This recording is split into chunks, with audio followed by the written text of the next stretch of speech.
Archers, attack! Keep firing! Let none escape! Another down! Do not relent! 9.2 is on the horizon, hopefully. I'm Slidewhistle. I am Immunization. And I'm Aaron, Fire Mage Extraordinaire and Horde Punching Bag. We're going deep, deep into the world of creation in 9.2. Yeah, so we're just going to dive right into it. Earlier this morning, we got a 9.2 developer update. I'm not going to lie, the way that they hyped it up, I kind of assumed it was going to be like a stream, kind of like a Nintendo Direct type deal. But then they just kind of threw like a 12-minute video at us, which is fine. It gave us a lot of good information. Yeah, I felt like it was a very different way than we normally receive this news. They probably want to keep a lower profile. I feel like this is their tried and true way of making a video and then having a million different interviews that you have to sift through to get the information from. Works out just fine. In 10,000 different publications, some in English, some in Korean, apparently. Like, I had to dive for deep lore on gamebutt.facts. I'm like, thanks, Steve. Which is like, okay, I won't get too distracted, but it begs the question, it's like, do they send like all of their devs to these foreign publications ahead of time where they're like, yeah, we'll publish this in a different language, so they'll have to decipher it and put it through Google Translate a few times. It's just kind of giving them the 9.2 experience, getting them like hyped up for when they're going to literally have to do that with the broker language in the new zone. Yeah, it's just a big crossover tie-in event to languages. Do you think Steve knows how to sing the sing-song language that they made up? He's like, well, everything does mean something. Check this out. Just wait until we learn that he actually voiced all of the automatons. That's just him in different pitches. Honestly, I can see it. But okay, let's just dive into this video. I feel like the first thing that like I noticed was we have a patch name. It's Eternity's End, and we have like a little logo for it too, which is pretty neat. And then it was just Denuser and a few of the other devs started talking about what we can expect in 9.2. Well, and then the big thing, even before they went into the specifics of like, here's what's going to happen, is Steven Denuser said that patch 9.2, Eternity's End, will be, and this is the quote that keeps getting thrown around, the end of the first chapter of World of Warcraft. Like, that there will be more, the next story will continue, but this is the end of chapter 1. All 15 years are culminating in this. Well, so yeah, so I went back and I listened to it too, and I guess he said this is the last chapter of a story in the World of Warcraft. So there's a of a story in the middle there that everyone keeps kind of missing, which is like, Steve, that's a very long sentence to say. Either way, he also follows it up by saying that this is the third and final chapter of the Shadowlands, is kind of what he said. So the chapter would be what? Chapter 1 was the nap. We go into Shadowlands, and it's like, oh, this place is in turmoil. Then chapter 2 is fixing it, but it's Empire Strikes Back, where he's like, ha ha ha, I win. That's the end of chapter 2. And then chapter 3 is now this, Eternity's End, chasing him down and whooping his booty. Assumedly. We don't really know exactly what's going to happen in this upcoming raid. There's so much speculation, but then there's people who are saying that there was one of those interviews that was just like, oh yeah, this is season 3 is the last season of Shadowlands. Someone said that in the Korean website. But I'm like, was that a translation error? Because like that means that it's over, right? That means that 9.2 would be the last one, right? They wouldn't do another season randomly after. So are we referring to like PvP and raid tiers and Mythic Plus seasons? Yeah.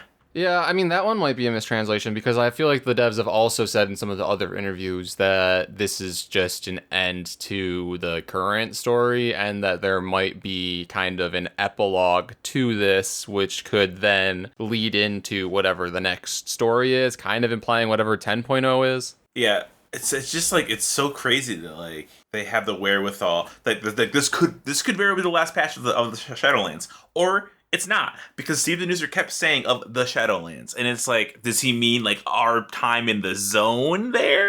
Does he be the expansion? Like, I feel like there's so many ways to throw it around. Yeah, it's unfortunate, and I guess this has been the case for a bunch of expansions, but it's unfortunate that the world is named the same thing as the World of Warcraft expansion. So he's like, we're done with the Shadowlands. And yeah, it's like, do you mean Oribos? Or do you mean the last year and a half of development? He's like, we are done with Shadowlands because we're now going into Zerith Mortis, which is the new zone that was announced.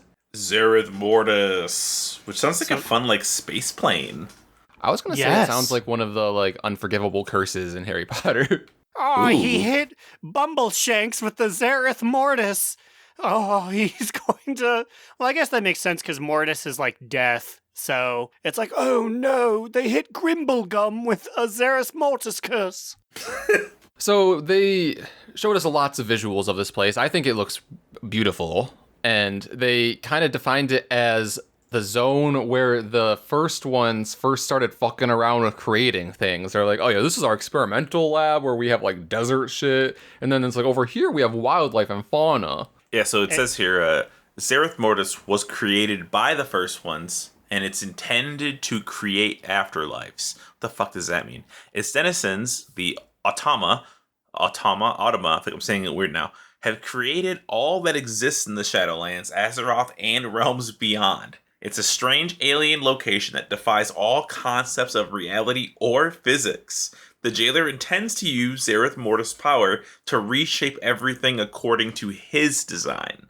That's a little blurb on it. And what I do like is you look around, and specifically with like the animals and such, because this is an area where the first ones who created the universe actually did their testing and creating, you get like the vaguest definition of animals. Like you'll see 4 polygons that are walking on all fours. And it's like, that is a bear. Or 3 triangles, be like, that is chicken. And I feel like that's a very interesting concept to be like, you're seeing the first one's first drafts of all of creation. You know, when I first saw this part of the video, I was like, oh, we're still designing the zone type thing. But then no, then they got into the details of them. Like, oh, as Aaron said, this is like proto chicken. It's just kind of crazy, right? Okay, so like, I guess I wasn't around when we first met the Titans, but people assume that the Titans were the ones that created everything. So Ulduar was like meeting our creators, right? Basically. I mean, I guess it's still technically true, but now we're meeting like what made our creators, question mark? Like, what the fuck does that mean? Like, what are the implications? Another thing that I found interesting was that they mentioned the first ones a lot in this video and in the interviews that we've seen so far, but we haven't seen any sign of them being in Zerith Mortis, so I just wonder where they are. That's what I was going to say, too, is that people say, like, oh, we're finally going to meet what created our people, but, like, we haven't seen them. We haven't even seen... All we've seen are robots that they made, and then the little proto-creatures that their robots made. I guess it's weird to, like, try to use size to dictate the oldest things, but I guess if something created the Titans, I would assume it'd be larger than a Titan. You know what I mean? Is that weird to assume? I guess it could be the same size as a Titan. Titans are fucking massive, I mean, I feel like we as people assume that, like, oh, we just... The more important something is, the bigger it is, but that'd be wild if they just have astronomical powers and they're, like, gnome-sized. I mean, I guess it does say that these Automa, am I saying that right? I feel like I'm saying it weird. That sounds correct. Automa? It sounds wrong now. I've said it too many times. So the Automa are creating everything, and these guys are just like little itty bitty like dwarf-sized dudes. So, well, some of them are, because they said that there are 3 types of Automa, and like one of them is I think they defined it as a protector, and the one that they showed was basically just the guardian of the first one in the Sanctum raid, which is interesting that it's been right there in front of us, and he literally is called Guardian of the First Ones. Wow, I didn't think about any of that until just this second when you said those words. That fight is always so weird to me, because it'd be one thing if we went through a portal and it's like the forces of Korthia the Maw are invading this portal, but that's just a room in Torghast. Like, Zoval just knew there was one room in Torghast where there's a guy who's going to kick your ass if you try and go in there. Well, that room is technically outside. That's why we can mount there. And I think it looks as if it was kind of like pulled into Torghast, which I don't know if it was in this video or in an interview I read. I did a lot of information searching this afternoon, but it seemed as if the jailer pulled this guy from Zerith Mortis. There's just a room from Zerith Mortis. He's like, we're gonna crack that nut one of these days. Because I also know when you first come in there, he's just actively beating up 2 or 3 like Terragrues. Okay, so I just found the adventure guide entry for him. Pulled by the jailer's chains from a distant unknown realm, this malfunctioning guardian seeks to protect the inscrutable knowledge known as ciphers, which we are literally going to be dealing with in 9.2. It uses the last of its power to obliterate any who would attempt to plunder the secrets of its enigmatic makers. Yeah, because one of the other key concepts they showed in this video was that I don't know if this is like the new like renown or knowledge type deal that we're going to be having to grind out, but it's called decoding the cipher of the first ones, and it is their language of runes, I believe. And the answer to that is yes. 80 renown is our cap. We're not going any higher than that. But the ciphers are basically replacing it. So instead of them having to design 4 separate tracks for everybody, everyone would be on the same track with ciphers. Yeah, and they also announced that they aren't going to be updating or changing soul binds or conduits. So I think those are all locked in, and then everything beyond them is within this cipher. So Cypher, it's such an interesting system because, like, in lore, it's like, oh no, you're not amassing power anymore. It's, yeah, the Autonoma have this secret language and you will gain power to understand their speech. And it's like, well, that's really wild, Steve. What's that mean for me, the player? Your number's gonna go up. Oh, okay, so it's not any different? No, you don't understand. You're not getting a laser beam, you're getting knowledge. They also... But you do have to get numbers and little nuggets that give you numbers. They also did imply that the more of the cipher that you decode, you also unlock side quests, and I assume this is also what you get like your pets and mounts from as well. Maybe it's kind of like a rep of some kind. Yeah, I'd say it's definitely a rep, 100%. Yeah, it's just a different way. I mean, like, I'm fine with them not continuing. Because on one hand, it feels weird to kind of be like, Renown's locked to 80, you're done with Renown. But I'm also kind of glad that I don't have to, like, work with the Renown system again. You know what I mean? I think that they're putting a little spin on it, and everyone's going to be on the same track. And it seems interesting. It's giving me No Man's Sky's vibes, because No Man's Sky is what happens. You only know a certain amount of phrases. First you know no phrases, and then slowly you talk to them more and more, you learn the language. And I'm curious if like that was kind of some kind of inspiration, because it feels very much like you're gonna learn more as you continue. I saw a sheet that had like powers attached to it. I can't find it now, like what the cipher like tree kind of looked like, but I literally cannot find it. So there'll be powers from it? Like you understand the word for wall, and it's like, no, you have the ability to shoot a laser. I don't think it's like that. I would love if it was like Final Fantasy X style, where as you learn the language, you learn individual words. I was literally going to bring this up, like the Albed. Yeah, you're fucking learning Albed. So it's like, chest piece. And you're like, wow, I know chest piece now. Okay, so, just posted a picture in host chat. Is this real? These words mean nothing to me, and that's scary, and I kind of like that. I mean, it's probably because it's not deciphered. Hey, yo, what level Sopranian do you have? Oh, you don't even know what level. Basilm. Hey, man. Hey, I don't mess with Alex, all right? Chill. Can you get your Trebellum out of here? These are real words on this Cipher Research Council that we're staring at. That's kind of cool, though. I kind of like that it's so alien that, like, we don't know what it is. And that's how they were saying how they wanted to set it up, that it's just, like, such an alien concept. And I love that they led into this with, it's so alien. When you first get there, you can walk on water. And I'm like, okay, I think we've all been walking on water as wild characters for a while. Why is that your big lead-in? They were putting a heavy emphasis on, like, it's so interesting. You'll be walking on the water, and it's like, well, can you go underneath it? No. So it's just a different floor, Steve. So it's just a shaman that won't take off the fucking water walking on you, so you can't swim. Thanks.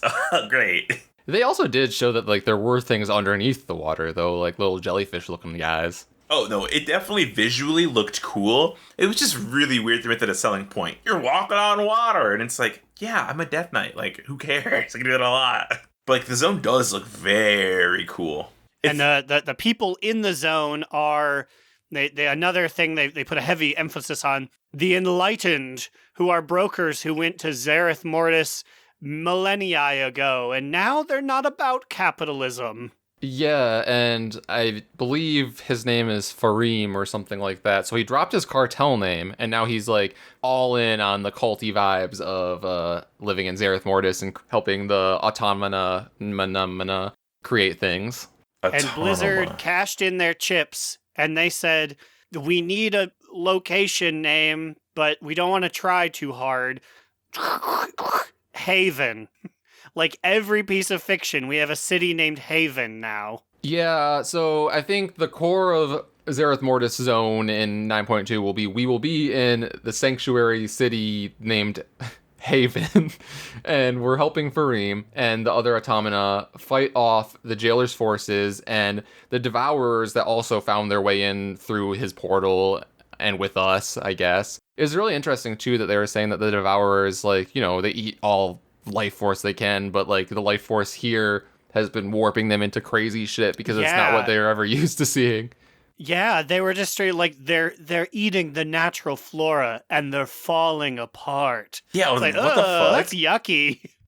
What is the name of the hub in Diablo 3? It's not Haven, right? It's something like that. You mean the first city? Yeah, why am I thinking of Hunchback? What am I thinking of Hunchback for? Sanctuary. Yeah, there you go. The Hunchback connection. I was like, I know it's something, yeah, it's like first level, like, oh, what should we name our civilization? Oh, you think Minister Furlow's in the Shadowlands? You know he's in the Shadowlands. You saw him fall into it. Actually, he might be in Zerith Mortis now. Actually, he's probably one of the week 1 bosses that we're going to have to face before Anduin. Now, Shaman, it's your turn. Enlightening. Okay, you continue. But yeah, speaking of the raid, we are getting a raid called the Sepulchre of the First Ones, which is a place that the jailer very clearly stated that he needed to go in like our current patch and the raid. So this is where he is going to try to get the secrets of the First One so that he can bend the world to his creation. I would love a chance at being a big bad guy and just announcing where I was going at all times to my enemies so they could easily follow me to the destination. Yeah, I'm going to the Sepulchre of the First Ones. Oh, okay, guys. Well, we know where to go. And this, I've seen like the visuals of it. It looks stunning like the rest of the zone. And some of the interview comments that I've read about it too, it seems like they purposely are designing it in a way that is completely different than other raids we've seen. And apparently we literally have to take a flight path within it. What? Yeah, I guess after the first boss, you need to take a flight path like throughout the raid encounter. Which interview was this? Do you know like what country or what magazine it was with? Oh, I do not remember. I read like 5 interviews right before this recording. Because I was gonna say how this is gonna be cool because we're getting a fight that's like an Algalon fight. So he said that there's the consular that he said what did he say? He said it works similar to Algalon, or he is similar. It's essentially, it does the same thing that Algalon does for Zerith Mortis that Algalon does for Ulduar. But the whole thing is like Zoval's like, oh, I'm gonna put my big stinky plate armor on you. So now he's evil, so we have to kill him. It's like a dominated Algalon is basically what they described him as. Okay, but like the whole thing with Algalon was his whole mission was he would contact the Makers and they would destroy Azeroth. So does that mean that the jailer? Oh shit! Does that mean that the jailer just has a suicide bomber in the consular now? Like, I mean, there are a lot of people speculating that whatever happens here could possibly, in 10.1 and beyond, rewrite the game in some way or another. So, like, this is the place that we would be if that were the case, I guess. Yeah, because there's Wait a minute. There's literally a character that I can don't do like that. that. I don't like that. All the people we have here in the Shadowlands, I don't like very much. Man, why does Tyrande get to survive Armageddon, but my guy's gotta die? Well, okay, Aaron, there was no mention of Tyrande in this thing. We don't know where she's at, but No, she'll be there. There was some interview from Korean that says she will be trading verbal blows with Sylvanas. Well, she better be there. She hasn't been in the thing at all. We save her from the Torghast, and then she runs away. And then she runs away 4 times in the thing. 4 times. Yeah, because I was doing alt, so I had to do the Ardenweld storyline where it's like, oh, she's possessed by Alun. yeah, so they did say that she'll be a part of the beginning of this patch story, and I think Vanderlei was the first one that I saw that like pointed this out, but within the video there is a clip during the raid description where it appears that there is an elf in the background that is Sylvanas, but in like just in a bunch of gray armor. Yeah, she's like probably end up getting redeemed or arrested by Uther or whatever. Honestly, who cares? I hope the Consular resets the world with her in it so she could just go away. Man, that would be crazy though. A crazy way to like just wipe the game. I mean, like, and what do you even do after that? Like for the new players, like I just start on a completely different track where they play through all that and then join like WoW 2.0. It's like when you start a character up and it's like, do you want to just start in the world or do you want to do the island? Now it's like, do you want to start in the old world or, no spoilers, something big happens. Do you want to start in world 2.0? They'll probably just crack the world like Deathwing and figure out some way to make it work about like they did. Have some guy you talk to, turn him back. As much as I joke like, oh, they're going to kill everyone, they'll probably, the big change will change like 4 or 5 zones and then we'll still have the people we like who are like, oh my god, did you see that? Yeah, it probably was going to end up happening. But back to the raid, they also said that there's going to be they said multiple Dread Lords. So, and then he said, what, including one who you tried to vanquish over and over again, which is Smelganis, right? Yeah, which is what Gershop was saying. Yeah, one that you haven't exactly dealt with yet, as it is like directly, they're showing people fighting Mal'Ganis. I assume like the Dreadlords plural that they're talking about are Mal'Ganis and Jaina. No, just kidding. Fucking with you guys. Mal'Ganis and that years later, it's coming back. Mal'Ganis and the female one that we encountered, or did we kill her in that story? No, you mean I don't think we did kill her. The one that like tricked us into stealing Fate Scribe. You mean female Ganis? Female Ganis. I don't know. I love Dreadlord fights. Like I've only fought like I don't know 3, but like it's kind of cool. Well, 4 if you count Jaina. Female Ganis is going to pull her friend over Womanaroth. Sorry, I was quietly ciphering that one in the background. I was like, I gotta use Womanaroth. Honestly, I'm pretty sure Womanaroth could have gotten more than Manaroth could have gotten done. Like Manaroth has done nothing. Like he was a pile of bones, and we still beat him up. Womanaroth wouldn't have taken that shit. I guarantee you. Gravity doesn't make any sense in the Sepulchre, the first ones. What does that mean? Like, I mean, like, I know they showed, like, some weird, like, cylindrical bricks floating around, but, like, what? I mean, it just, like, I'm such a simp for, like, you know what? I'm glad they're proud of their world. But yeah, they put a lot of emphasis on, like, the gravity doesn't work. It's such a kooky world. Because trees are floating. But, I've been in Korthia, I've been in the Maw. I know stuff floats in here, Steve. It's like, you need to do something more to impress me. Also, to quote Shania Twain, that don't impress me much. Well, it shouldn't impress me, but okay, the floating rocks and the floating trees, Outland, Draenor, like like there's been a lot of floating rocks and a lot of floating trees. The zone looked beautiful. But, like, the examples they picked out were like, we've seen all those things you're talking about. What's that thing in the background? Talk about that one. Yeah, like, literally every instance we've ever been in has a floating elevator. It's like, whatever, guys. But, like, what you really need to make a selling point here is giant snail mount. Yes. What is it? And what is this giant ball in the middle of the map? What is this? What is this thing? What is this giant testicle doing? Yeah, they showed the concept art of giant ball, and they're like, it's the Forge of the Afterlife. Anyways, have you seen the weird chicken? And I was like, well, tell me more about the Forge of the Afterlife. It's literally a giant eyeball, but like, tell me what it does though. But that's all. I think that's all they said about it, right? What does it mean to create afterlives? Does that mean that like this whole system exists to create the lives that the souls are going to live out? Yes, that's pretty existential. I believe what is being implied is that Maldraxxus, Ardenweld, all the zones were birthed out of this weird ball we saw for a little bit.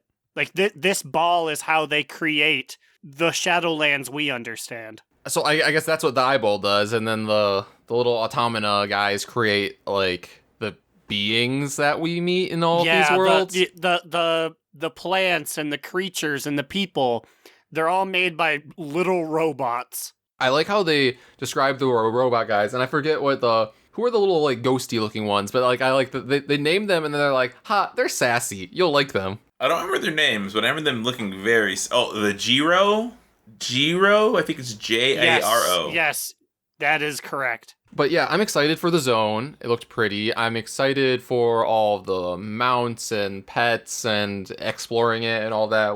But I'm excited for that whenever I'm in a new zone. I'm excited for the raid too. And something interesting I read in another interview is they basically confirmed that they're doing the raid a little bit differently this time, where they're dividing it into time gated. Technically, week 1 is like the first 8 bosses, ending with you facing Anduin, which confirms that Anduin is not the first boss like we thought when we were watching the video. I would have assumed he would have been the Rathion guy, where it's like, well, Anduin, go kill your friends. And then after you beat him up, he's like, okay, I have the magic keys. I can get you into the place. That's probably what he's going to do. I mean... Well, yes, but you fight other things before him. I thought it was literally a Rathion thing where it's like, oh, remember your friend? He's the first guy.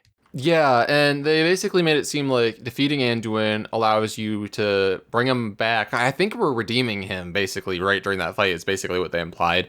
And then you save him and use his information about what being dominated is. So I guess that's the knowledge that we'll need to face the final 3 bosses, was it? Like 9 through 11? Yeah, and I guess the lore implications of this are so huge that they were just like, after you kill Anduin for that first week, that's it. You're done. You don't get to go any past that. You don't get to see who's after Anduin. You don't get to fight those guys. And so for the mythic like world first raise, they're not going to get the PTR test these bosses. Is that what they're saying? Which is kind of risky. Like they need to have a good internal test team if people aren't going to get the charities out, right? I'm not sure about that, but like at the very least, the mythic race won't see like the final content until the following week, and then assumingly if it could cause like weird staggers of like if one team doesn't finish it within the week, then they have to wait afterwards. I guess I don't know. That's interesting to me. Wait, so do we know if they're going to get to face those last 3 bosses on PTR? I don't think that's been discussed at all. Is there like an NDA you'd have to sign, or like, because they need them to be tested by someone and it can't be internal? But how do you prevent Method Jim from just saying what the other 3 bosses are? Or I other assume 2? they will test them. Who's they? You mean they? Like players. I don't know. They're making it, or is it just like they won't get to see the final versions of them? So, and also I'm thinking about it, it's not like they're like, we're trying to keep it secret. It's just that you'll test everything, and then when it goes live, just the other 3 you can't do till week 2. And it's because there's supposed to be a time gap, I think. There's supposed to be a time gap in between Anduin being redeemed, I'm assuming, and then him helping you out to fight the jailer. Because I guess they're going for like he wouldn't be at 100% health. He has to go through some stuff for a couple of weeks that's first. what I was thinking is like, it would be wild if after all this time, his mind being corrupted, he got beat up and then 5 minutes later, he's like, okay, I'm back to 100%, time to lead you through the halls. Which is so funny because if you think about it, that's literally what's happening with Sylvanas. She apparently was dominated, and then she turns on him and is set free, and then now we expect her to immediately be like, tell us everything, bitch, let's go. Well, I guess to be fair, we've had a while here now. This hasn't been 1 week. Hey, Sadie's has been out for a long time. She's been sitting on her bumpus, just kind of waiting for this for a long time. Like, I think this is actually a really cool way to go about this. I know people are already being like, oh my god, it's more time-gated stuff. And it's like, okay, it's a 1 week, it's one extra week of a raid that you're going to be in for God knows how long. Like, what's the rush, dude? I mean, and I'm just willing to say it on pod right here. I don't think our guild is going to down the first 8 bosses in the first week anyways. I was just about to say, this will not be an Uno Mas issue because we are not getting to Anduin in the first week. Normal Anduin, we can beat normal. I don't know.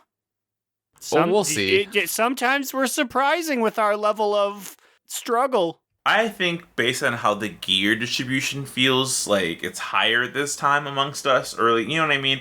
We're doing higher content. More of us are. I think we're going to beat normal pretty fast. I'd hope so by this point. I guess I don't know what the raid has to hold for us. How does Anduin even fight? Like, is he going to heal himself, you think, during this fight? So, no, I don't... and I was thinking about this when I was making dinner today. I don't think he'll do any light stuff, but he'll do what he could usually do, but with darkness. So it's like, I'm going to make a death bubble. And it's like, instead of like healing everyone around it, it one hits everyone that's in it. Well, I think he might actually use light stuff because in the Sylvanas fight in Sadie's, when we're beginning phase 3, we're all caught in his binding light, aren't we? That is true. Yeah, you're right. So I think, and you know, the priest main in me hopes that like we get some like priest bullshit as we fight him. He's gonna use wings. Do you think he's gonna whisper you mid battle and he's like, I see I'm evenly matched. You too took the flash heal legendary. Yeah, whisper me in particular. You know what I would really love? This would be such a fun interaction if like for some reason like Anduin only mind controlled other priests and he'd mind controlled you off the edge, like off the platform, and made you jump. That'd be so good. Don't say that. That just means that me as a priest man could never pug this fight. They would just be like, no, we're not bringing priests. No holy priests allowed. They already do that.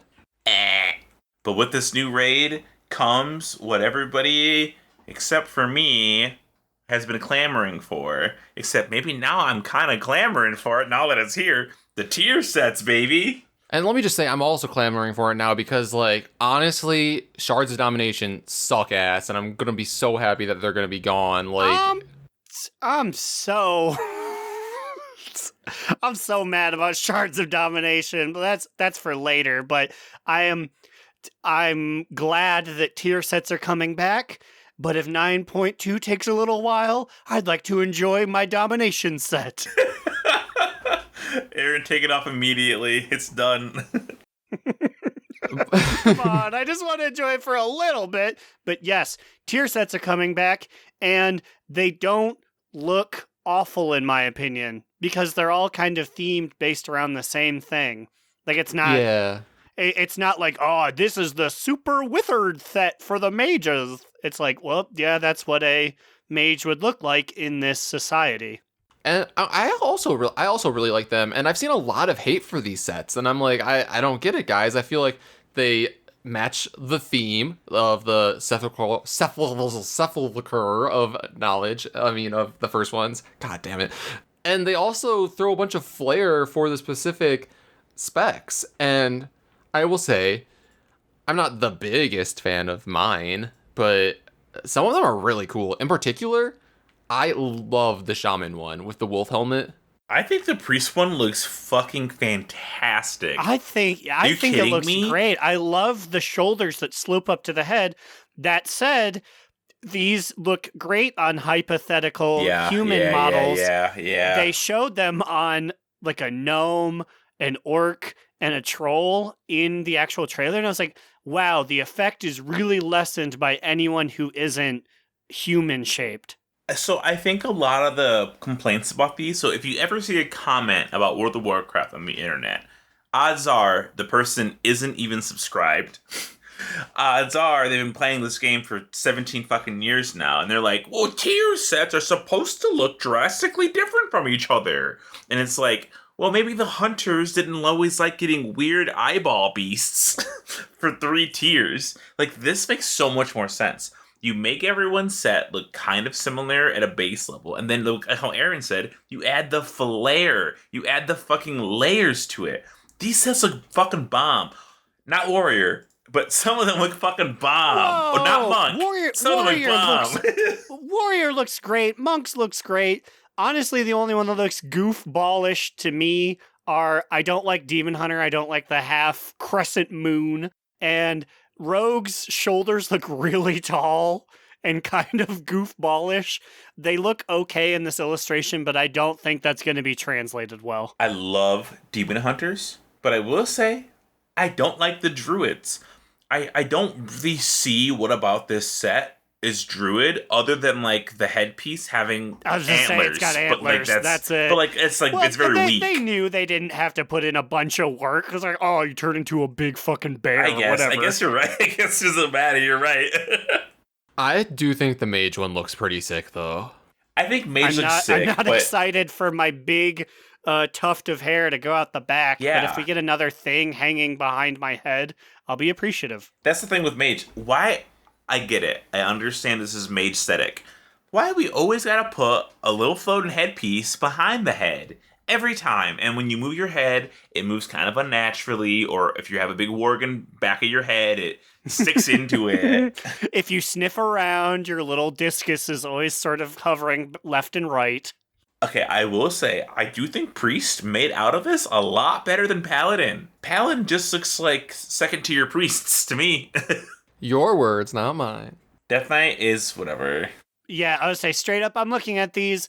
Some, I'm like, I love this. Some, I'm like, you know what? I think they could have done more. Death Knight is the most medium moot out of all these guys. I see that, and I'm just like, okay, whatever. It's like every ICC, like, Transmog I see. Hunter, okay, I actually really like Hunter. I think it's probably like my favorite one right now.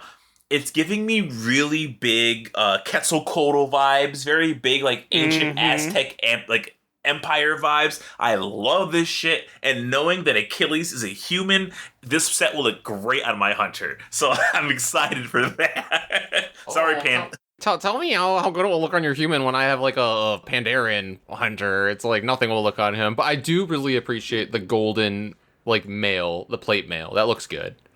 I'm just looking at Monk here and just thinking, this looks pretty neat. What of any of this is going to show up on a gnome? Like, what detail are we going to lose? That big rhinoceros beetle headpiece will look great, but everything else is just going to be like 7 pixels wide. Yeah, like you can kiss that white belt goodbye. Like you're not gonna see it. Just like how Arnold Schwarzenegger did not see Jamie get his karate belt, get his yellow belt, and jingle all the way. You don't know if they're gonna see this belt. Do you wear it like a headband? No, Dad. Guys, it's still November. We will, trust me, we have lots of time to make Jingle All the Way references. We do and we will. Start early. I love that movie. He took 2. He has 2. Put that tier set down. Okay, nobody mentioned the Warlock one. I will say it's Warlock. Classically Warlock. Well, dare I say, one of the pointiest hats I've seen in this game. Okay, yeah. So being a mage, I feel like mage and warlocks always go to the same, like, oh, get your graduation gear at the same time.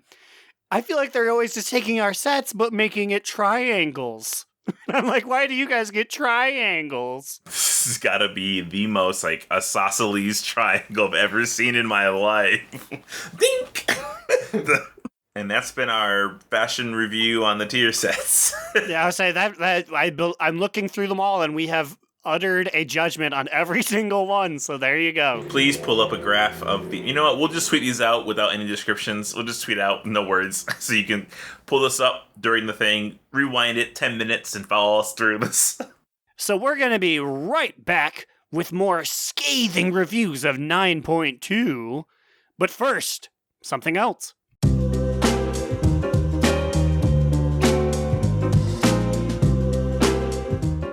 Manscaped. They got balls. So, as Slide so eloquently put it there, we are coming to you today to tell you about Manscaped. Manscaped has given us the exclusive chance to try out the new Lawnmower 4.0. That's right, I said 4.0.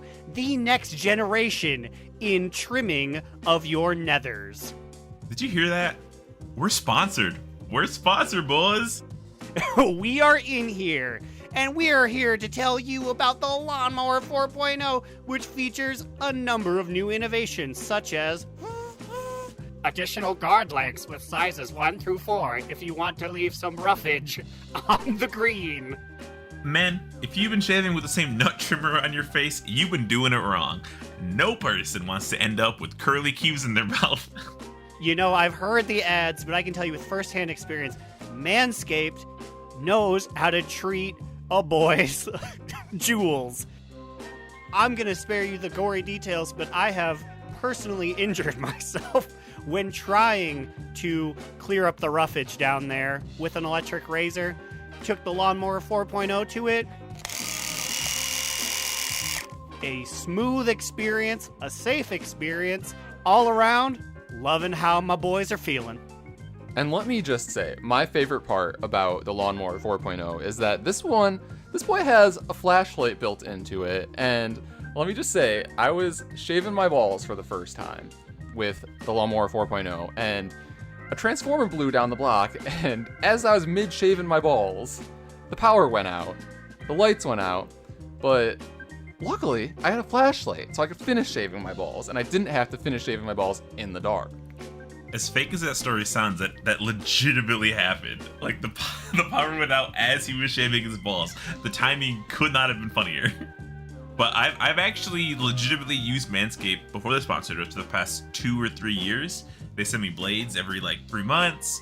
I use a 2.0. They gave me the 4.0 to try it out. The 4.0 is literally 4 times better than the 2.0. The shaving's better, it works better, it's quieter. I feel like it holds a charge longer than 2.0, which is definitely a plus because I would always lose the cord for my charging the 2.0. I'm shaving my balls right now as we speak. I sure hope that you're not, because that'd be bad radio. But I know that your little boys are in great hands when it comes to Manscaped and the Lawnmower 4.0. So if you guys want to get your hands on some Manscaped products at the 4.0, you can get 20% off and free shipping with the code DNR20 at manscaped.com. That's 20% off, free shipping, manscaped.com with the code DNR20. Don't forget it. Unlock your confidence and always use the right tools for the job with Manscaped. Your balls will thank you.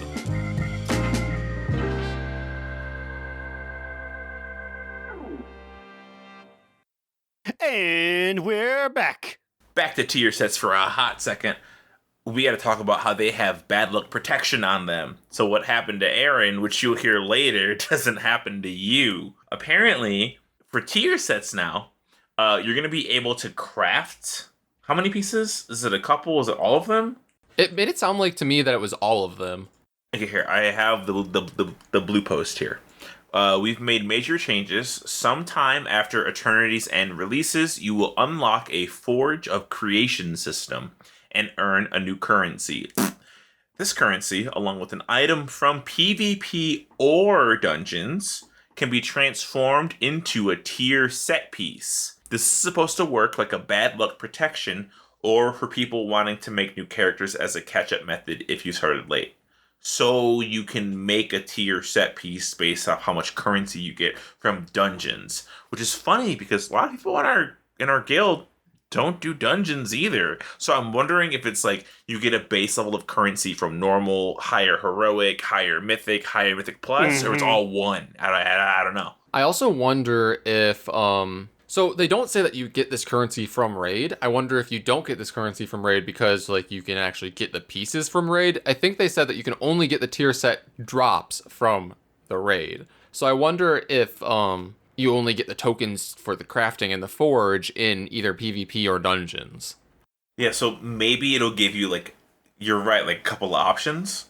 That which is good, which is great because like for a lot of people, PvP players know better than anybody. Having to do raid to get a 4-piece tier set to do damage. Well, don't they normally turn off tier set bonuses for PvP?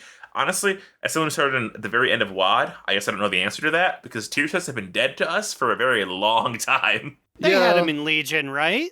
Yeah, they did. I don't remember because I didn't do any PvP in Legion at all. Yeah, so like I don't have any PvP reference for that one either. But like while we're talking about tier sets still, I wonder what kind of crazy bonuses like and set bonuses we're going to get from these sets. I'm just going to say it right now. Everybody tune your expectations down for your tier sets down 54 levels because the more often than not, I feel like 3 of the classes at minimum are disappointed in what their bonuses are. I also wonder if they're going to do a DOM socket thing where the bonuses are only applicable in the new area and the raid. Probably. I would assume so. That's normally how they work, I'm pretty sure. Is it? I mean, back in Legion, when I had enough tier set pieces to get a bonus, like anywhere in the Broken Isles, I was able to, all 5 or 6 zones, I was able to get the bonus. It wasn't just like the Broken Island itself and Tomb of Sargeras. Yeah, I think it's going to be similar to that, where you can just use it in Shadowlands, probably. Or maybe just Zerith Mortis, I don't know. Well, this is all speculation, who knows? And it feels like they're kind of really branching out in their like ideas for trying to do stuff because they're also messing around with solo queue battlegrounds. Sorry, solo queue PvP, not battlegrounds, because this is primarily based around, well, solely based around 3v3 arenas.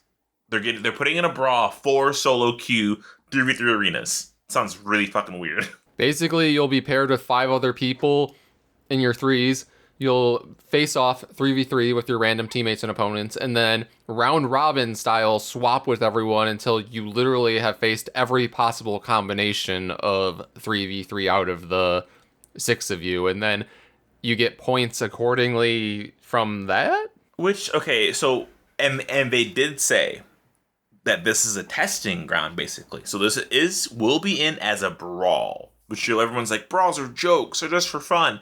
Yes, that's the point, because they want to test if people like this playstyle.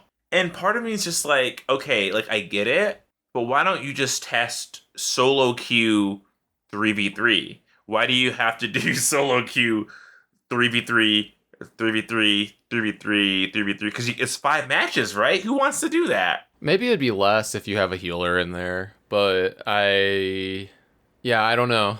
And also, like, okay, do I really want to talk to the people who just kicked my ass? Like, you know what I mean? There's very obviously, you're going to identify who the weak link is in these 5 matches. I don't want to be that guy who, like, died first every single time and I'm getting yelled at by every teammate on both sides. Just let me have my one game and let me escape. Let me crawl out of that one. But hey, new things. Let's do it.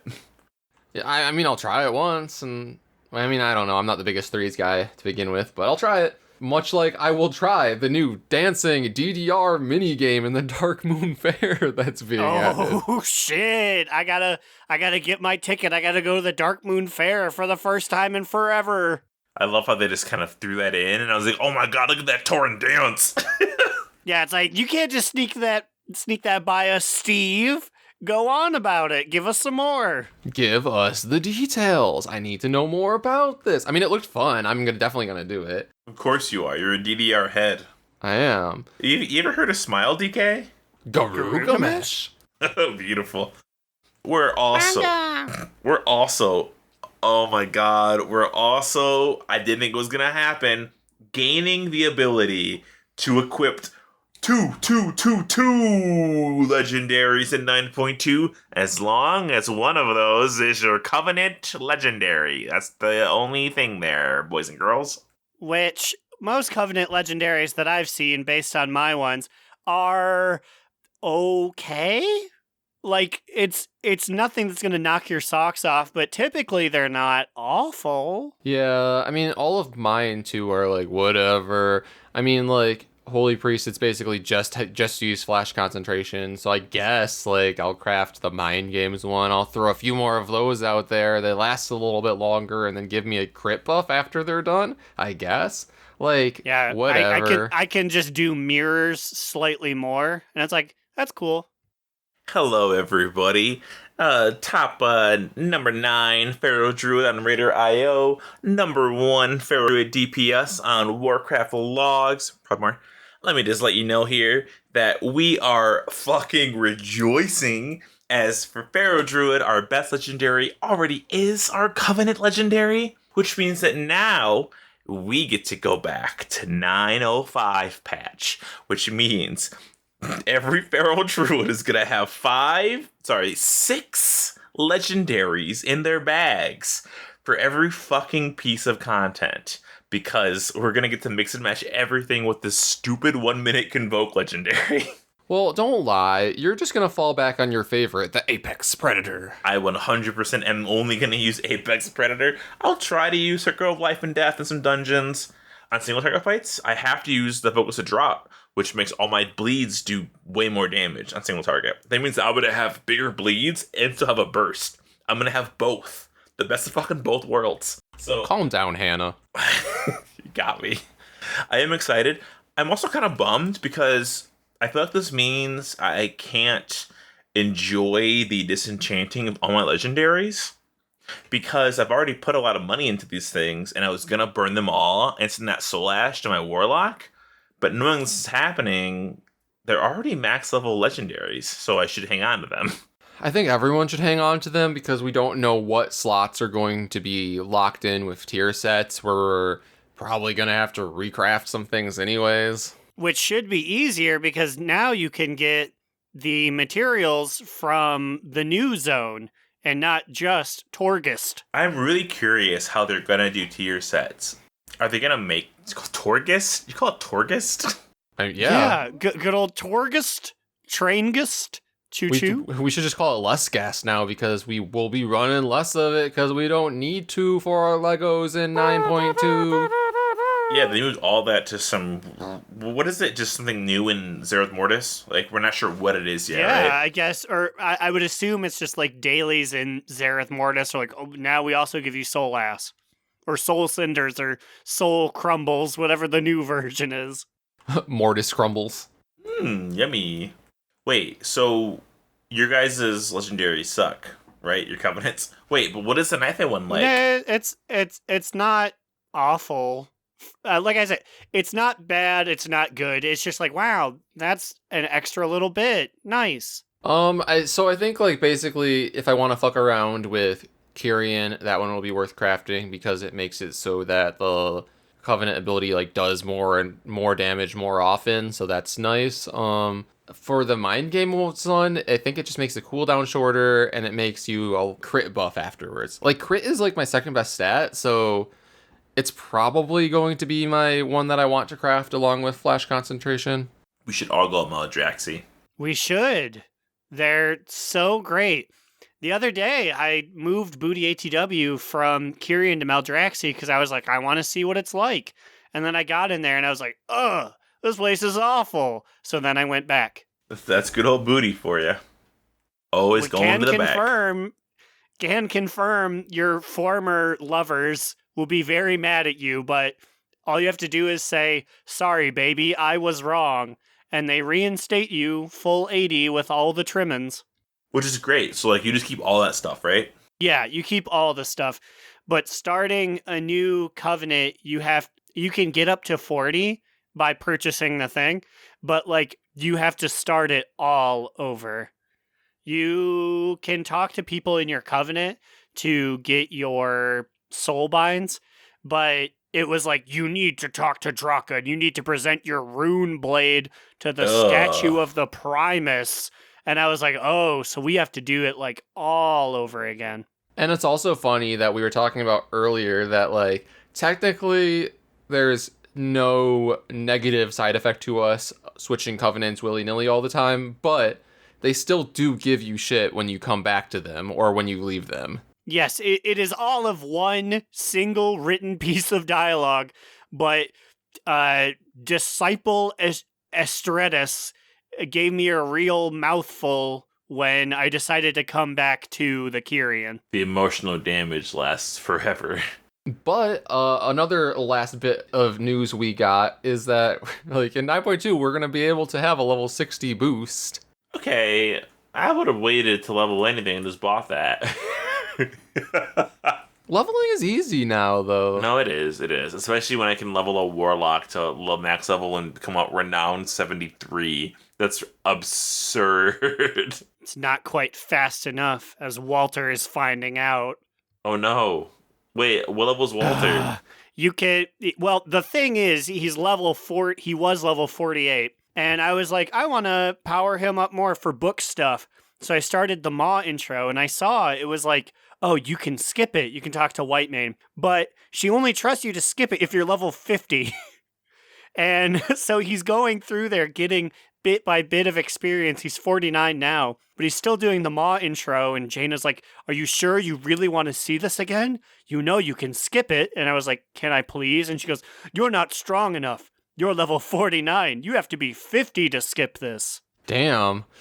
So it's like, come back to me in 2 levels, and then we can skip this. Oh, yeah. Or it's like, or just do the stuff.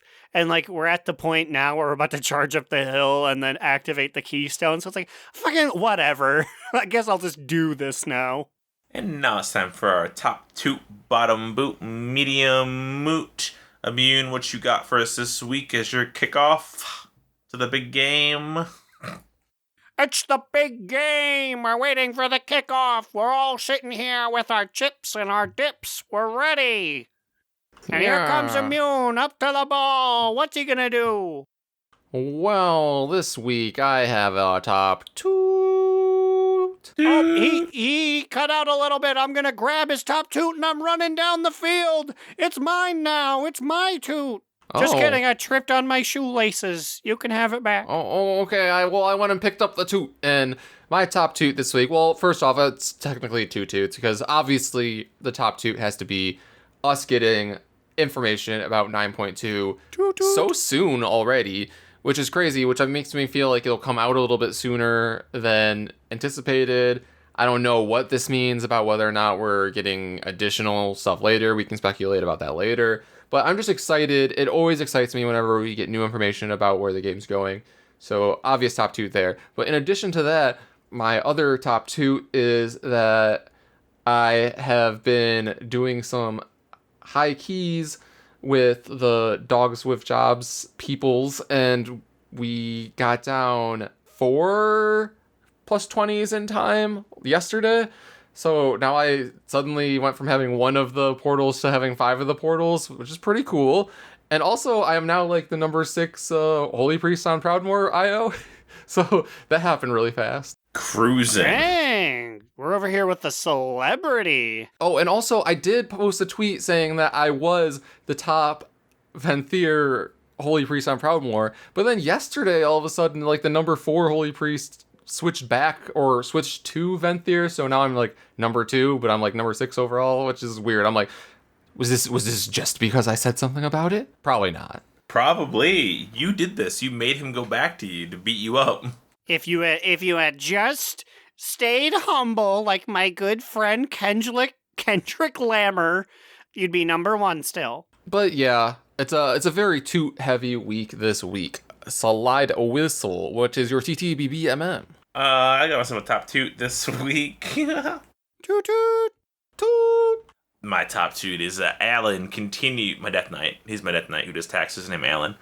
Continues to have the best luck with raid drops known to man. Oh my god. Okay, so when I first brought this man to raid a while ago, he casually walked out with 3 unholy shards, and 3 unholy set pieces.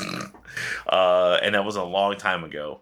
So he's been yoked. He's been super ripped at like 230, 231. I'm like top 5 DPS when I bring him. My boy just got fucking Jathis, the fight blade, or something like that. The something blade. It is the prison blade. Did somebody say Jathis the fight blade? It's the lady in the fight house with Jasus the fight blade. But when I got this sword, it's a 246 sword off Kathuzad. My dude's 231. He was carrying like a 216, or 213. It was nothing. But I guess you have to feed other swords to Jathis. I didn't know this because I haven't had anybody who's gotten a sword in a long time. And I was like, what do you mean feed swords to it? And so I fed swords to it. I fed a lot of swords to it, which is 5. And then I fucking Google it. And it says, never feed 5 swords to Jathis the Fight Blade. Only give him 4 swords. And I was like, huh? Why? Apparently, so as you give Jathis the Fight Blade more swords to eat, its haste and its crit decrease because it's gaining additional stats to its like on use effect, or it's not even on use, it's like random. So at level 5, it has a high chance to deal 4,000 damage to enemies and to give me 365 strength, something like that. I guess before it was better to keep it at rank 4 because the little bit of haste and crit you had would be better than the full damage from the effect of the blade.